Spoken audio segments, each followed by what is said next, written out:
మన్నే నాపై పోస్తూ ఉన్నారే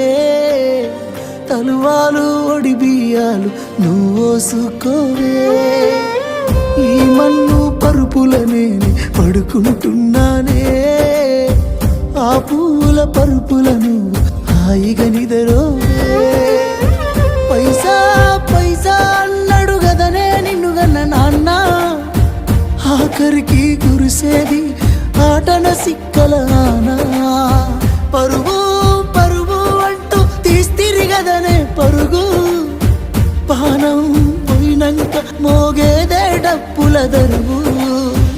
ఉండదనికే హాని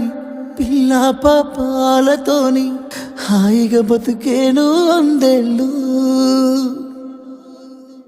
నువ్వు పువ్వులు అల్లుకొని పోతున్నవే అత్తగారింటికి నే పువ్వులు జల్లుకొని